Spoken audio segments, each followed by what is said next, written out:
जमीन से 480 फीट ऊंचे 4500 साल पुराने इस पिरामिड के अंदर ऐसा क्या था जिसको सिर्फ देखने के लिए रिसर्चर्स ने एक रोबोटिक कैमरा पिरामिड के अंदर भेजा। एक जगह पर आकर रोबोटिक कैमरा रुक गया क्योंकि अब उसके सामने पत्थर का एक स्लैब था। रिसर्चर्स का मानना था कि इस स्लैब के पीछे जरूर कोई ऐसा राज छुपा है जो पिछले 4500 सालों से दफन है।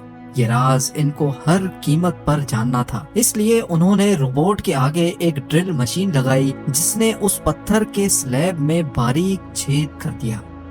अब इस छेद के अंदर एक कैमरा भेजा गया जिसने स्लैब के उस पार एक ऐसा मंजर देखा जो पिछले 4500 सालों से किसी ने भी नहीं देखा था। यानी इजिप्ट में टोटल 138 ऊंचे तरीन पिरामिड्स मौजूद हैं जिन्होंने पिछले हजारों सालों से दर्जनों अर्थक्वेक्स और कई खतरनाक तूफान का सामना किया, लेकिन मजाल है इनमें से कोई एक भी इधर से उधर हुआ हो। इनमें से सबसे ऊंचा और बड़ा pyramid the great pyramid of Giza कहलाता है और इस पिरामिड की बेस का एरिया 13 एकर्स है। यानी इस पिरामिड के अंदर हैरत अंगेज तौर पे एक दो नहीं बल्कि पूरी 9 फुटबॉल फील्ड्स आराम से फिट आ सकती हैं। एक एस्टीमेट के हिसाब से इस पिरामिड में टोटल 23 लाख बड़े बड़े पत्थरों का इस्तेमाल हुआ, जिनमें से कई पत्थरों का वजन 50 टन भी था। अगर इसके टोटल वजन का अंदाजा लगाया जाए तो इस पिरामिड का वजन 60 लाख टन है, जो 12 बुर्ज खलीफा के वजन के बराबर बनता है।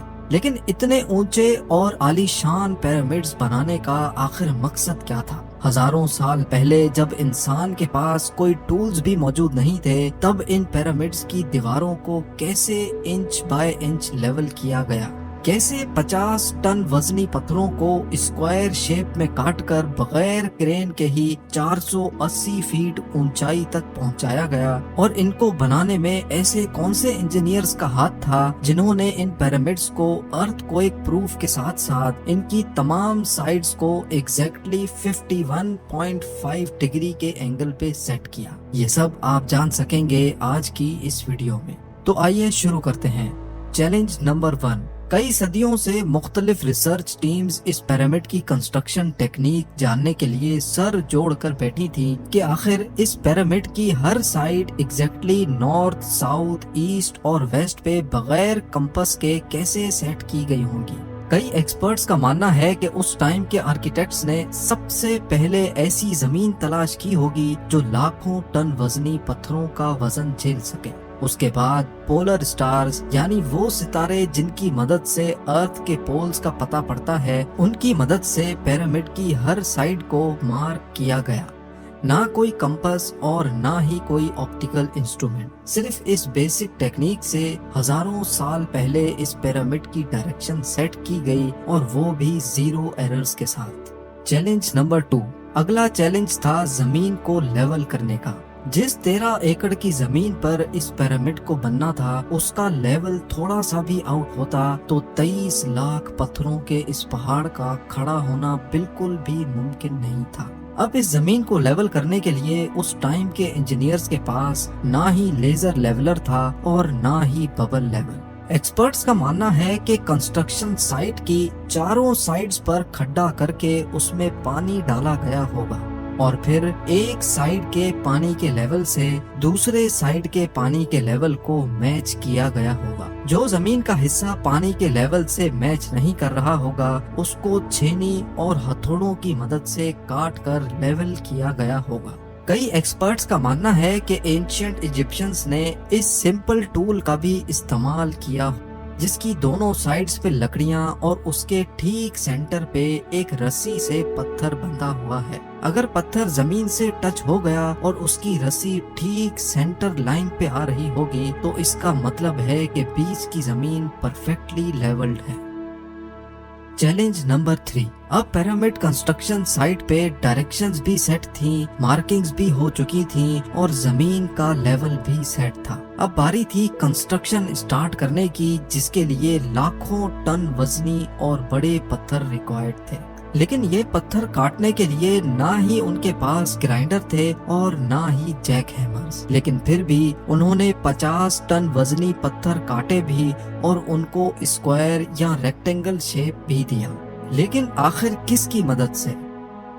جی ہاں، یہی وہ صرف ایک ٹول تھا جس کی مدد سے پتھروں کو کاٹا گیا۔ ایکسپرٹس کا ماننا ہے کہ پیرامڈ کی کنسٹرکشن پہ استعمال ہونے والی چھینی صرف کاپر سے ہی نہیں بنی تھی، کیونکہ ان کو بھی یہ بات معلوم تھی کہ کاپر نرم ہوتا ہے اور پتھر نہیں کاٹ سکتا، اس لیے اس میں ایک کیمیکل آرسینک بھی شامل کیا گیا تھا۔ کاپر اور آرسینک سے بنائی جانے والی یہ چھینی لکڑیوں کے ہتھوڑوں سے پتھروں پر ٹھوکی جاتی تھی اور کئی گھنٹوں کی محنت کے بعد بڑے بڑے پتھر شیپ میں لائے جاتے تھے۔ Challenge number 4۔ اب چونکہ یہ خاص قسم کا پتھر جس کو آج لائم اسٹون کہا جاتا ہے، اس کی کٹائی پیرامڈ کنسٹرکشن سائٹ گیزا سے 250 کلومیٹر دور ٹورا کے شہر میں ہو رہی تھی۔ اب مسئلہ تھا یہ پتھر گیزا تک ٹرانسپورٹ کرنے کا۔ ہر ایک پتھر 50 ٹن یعنی 50,000 kg کے برابر تھا، جو تقریباً 3 پیسنجر بس کے وزن کے برابر بنتا ہے، اور ایسے 23 لاکھ پتھر صرف ایک پیرامڈ میں استعمال ہونا تھے۔ اتنا زیادہ وزن ٹرانسپورٹ کرنے کے لیے نہ ہی اس دور میں کوئی جانور کام آ سکتا تھا اور نہ ہی ان کے پاس ٹرکس موجود تھے۔ حیرت انگیز طور پہ یہ کام ورکرز اور کشتیوں کی مدد سے کیا گیا۔ جی ہاں، ٹورا اور گیزا کے درمیان موجود ریور کا فائدہ اٹھایا گیا اور بڑی بڑی کشتیوں میں پتھر لاد کر پیرامڈ سائٹ پر پہنچائے گئے۔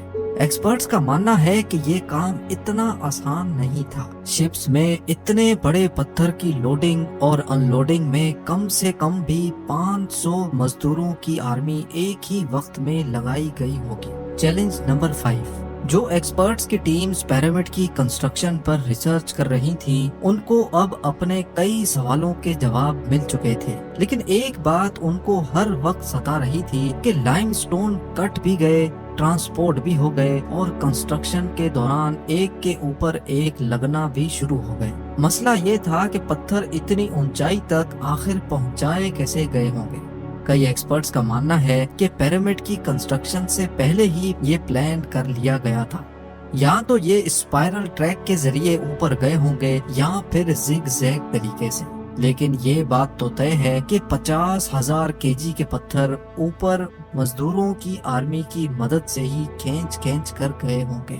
Challenge number 6۔ بات صرف لاکھوں مزدوروں، چھینی ہتھوڑے سے لائم اسٹون کاٹنے اور اتنے بڑے پتھروں کو ٹرانسپورٹ کرنے کی ہی نہیں تھی۔ اس پیرامڈ کے اندر کمپارٹمنٹس، ان کے اندر جانے کا راستہ اور کئی چھوٹی چھوٹی سرنگیں بھی بنائی گئی تھی۔ باقی سب چیزیں تو ٹھیک تھیں، لیکن ایک چیز ایکسپرٹس کو حیران کر گئی، اور وہ یہ تھی کہ اندر کے کمپارٹمنٹس میں جو پتھر استعمال ہوا تھا وہ لائم اسٹون نہیں بلکہ گرینائٹ تھا۔ جی ہاں، گرینائٹ ایک ایسا پتھر ہے جو ڈائمنڈ کے بعد دنیا کا سب سے سخت ترین اسٹون مانا جاتا ہے۔ آج کل کے ماڈرن دور میں بھی گرینائٹ بڑے بڑے گرائنڈرز کی مدد کے سوا کاٹا ہی نہیں جا سکتا۔ دنیا بھر سے کئی آرکیولوجیکل ایکسپرٹس کو پیرامڈ کا وزٹ بھی کروایا گیا، لیکن کسی کو بھی اس بات کا سراغ نہیں ملا کہ 4500 سال پہلے ایجپشنز نے گرینائٹ جیسے ٹھوس پتھر کو اتنی صفائی سے کیسے کاٹا تھا۔ آخرکار کئی سالوں کے بعد ایکسپرٹس نے اس مسٹری کو بھی سالو کر دیا۔ ایجپشنز نے گرینائٹ کو اتنی صفائی سے ایک ایسے آرے سے کاٹا تھا جس کے دانت ہی نہیں تھے۔ جی ہاں، بغیر دانتوں والے اس آرے کے دونوں سائڈوں پر وزن ڈال کر اس کو گرینائٹ پر چلایا جاتا تھا اور بیچ میں بجری ڈالی جاتی تھی۔ ایکسپرٹس کا ماننا ہے کہ اس طریقے سے اتنے بڑے پتھر کو کاٹنے میں 4 مہینوں کا وقت لگ جاتا تھا۔ آخرکار پیرامڈز بنانے کا مقصد کیا تھا؟ ان پیرامڈز کو بنانے میں کتنے مزدور ایک ہی وقت میں کام کرتے تھے، اور روبوٹک کیمرہ نے جب پیرامڈ کے اندر پتھر کے سلیب میں سوراخ کیا تو اس کے اندر وہ کون سا منظر دیکھا گیا جو پچھلے 4500 سالوں سے کسی نے بھی نہیں دیکھا تھا۔ یہ سب اور اس سے بھی زیادہ آپ جان سکیں گے اس ویڈیو کے پارٹ 2 میں۔